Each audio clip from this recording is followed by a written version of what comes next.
So AJ Styles made his return last week and he's all different. I mean, he has a different character now. My man is all serious and apparently hates colors. No, seriously, I love professional wrestling. Well, you see guys, I'm a bad guy now. Might as well wear something that's a little bit less comfortable. Like, dude, this ain't a wrestling attire. These are pants! Probably more comfortable, you know, you can wrestle a match and then go to someone's funeral, wedding. You go, guy with luscious hair. And it's not a phase, mom. Now, this SmackDown was actually taped. Well, first of all, my apologies for not making content for like 10 days, I believe. It really sucks. You know, I was kind of burnt out and I wasn't feeling well mentally for whatever reason. And, you know, it doesn't help. You take a break and it just gets worse. But you know, I believe these past few WWE shows were actually pretty decent considering it's December, it's Christmas, you know, right around the corner. And thankfully, I didn't see any spoilers, so I watched this episode of SmackDown as if it was live. Like, I knew it's taped, and sometimes it just kinda ruins it. You know, I don't know how to explain that, but nowadays watching a show, sports, wrestling show, whatever, that is not live, it just doesn't hit the same, right? Like, I do not miss OG SmackDown. But you know, considering it was pre-taped, SmackDown was pretty okay in my opinion. And Adam Pearce, man. We always thought Adam Pearce is the one with big, gigantic, swollen balls. And I might have to rethink some things.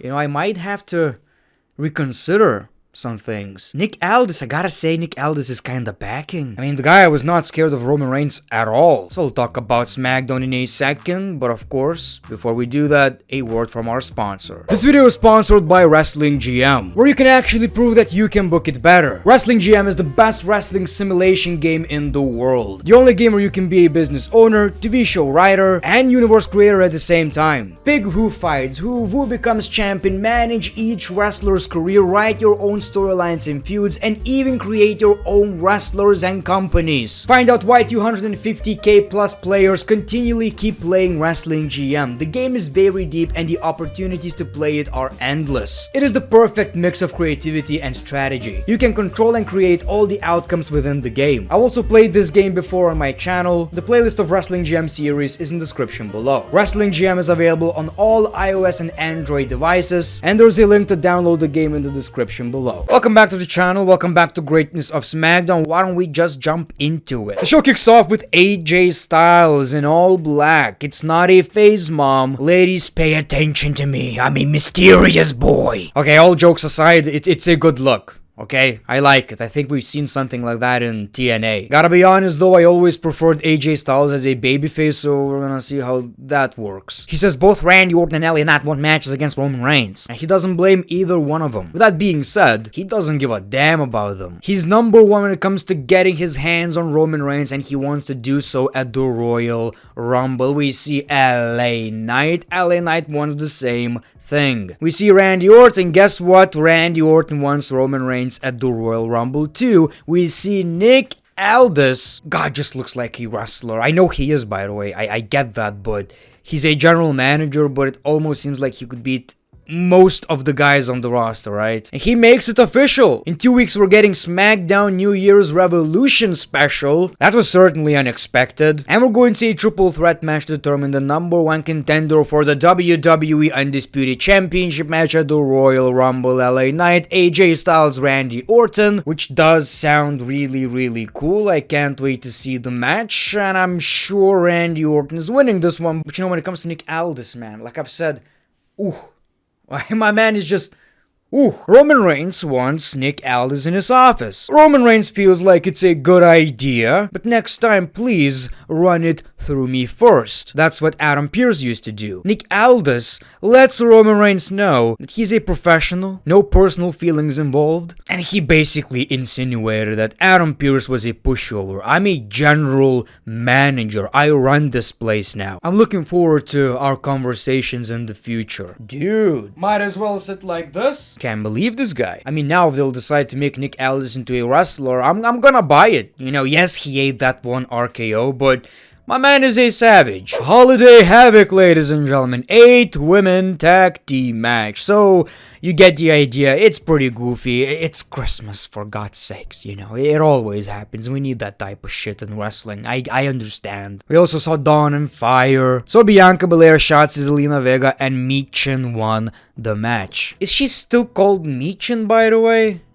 Didn't they change it? Am I missing something? But you know, she pinned a women's champion. I guess that's a pretty big deal. Look, I'm not a big fan of these type of matches, but for what it's worth, I mean, the women's division, the tag team division, these are definitely improving lately with Triple H, so you got a bit of a showcase right here, I believe, and also it's a Christmas special kinda, so you know, whatever. So Dragon Lee versus Butch. You know, the story is pretty simple. Butch doesn't have his partners anymore. He's kinda lost. He's the only one using the Brawling Brutes gimmick. He's trying to make it on his own. Dragon Lee is always on SmackDown to give us that one, you know, flippy floppy shit type of match, which is great. I like the variety. As expected though, Dragon Lee won the match. Now backstage, we got these two goofballs, man. I almost started to like the gimmick like a couple of months ago. Well, anyway, we got a brawl and Nick Aldis tells Butch to find a partner because we're getting a tag team match. I guess we all know who could it possibly be, but wasn't the whole point of this character change or non-changes that he's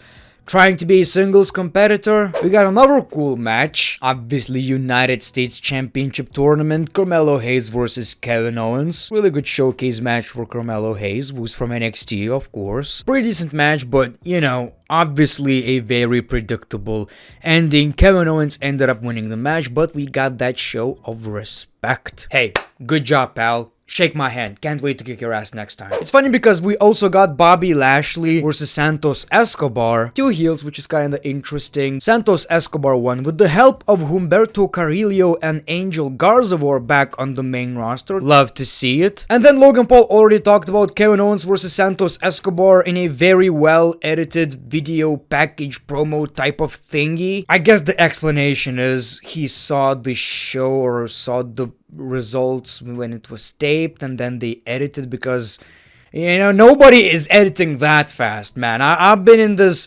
business for 10 or 11 or whatever years. I gotta tell you, pal, nobody's editing that fast. But yeah, Kevin Owens is winning the whole thing. Turns out this whole conversation about Karrion Kross changing his opponents is actually not total BS. It also seems like Triple H is bringing back Authors of Pain. Not gonna lie, I'm pretty intrigued. And of course, in the main event, we saw AJ Styles versus Solo Sikoa. Another interesting dynamic, since Solo Sikoa is definitely a heel, and AJ Styles, I guess, is a heel. You know, I forgot to mention that we got the OC reunion, but AJ seems like doesn't feel like he's in the OC anymore. Whatever the case may be, AJ is a very mysterious man. You know, he's a very mysterious man, and mom, trust me, it's not a phase. Things were going well for AJ Styles, but we got Roman Reigns, so Roman started fighting AJ. We got Randy Orton with the save. I don't know why. AJ told them not to interfere. We even saw LA Knight, so the babyface team eventually clears the ring, but AJ doesn't appreciate that one bit. So he attacks LA Knight. We got this huge brawl. Even Randy Orton and LA Knight started fighting, and it seems like Roman Reigns just simply appreciates the chaos, because it seems like he doesn't even have to fight them. They're gonna take care of this on their own. So, you know, I guess it wasn't a major SmackDown when it comes to storylines and all that, but that's what we're going to have to deal with for like a couple of weeks, I guess. I even saw CM Punk's WWE schedule till the Royal Rumble, and I believe he's only going to appear on 2 Raws. Why? Well, whatever. You know, maybe that's for the better. Like I've said, he should not wrestle before the Royal Rumble. You know, I wouldn't be surprised if it turns into something like Randy Orton wins the triple threat match, he faces Roman Reigns, and we also get LA Knight versus AJ Styles at the Royal Rumble, because it really seems like this is where it's going. So thank you for watching this video. If you enjoyed, make sure to click that like button. Coco Jumbo Games, the Great One, peace, love, and hugs. It's been a pleasure.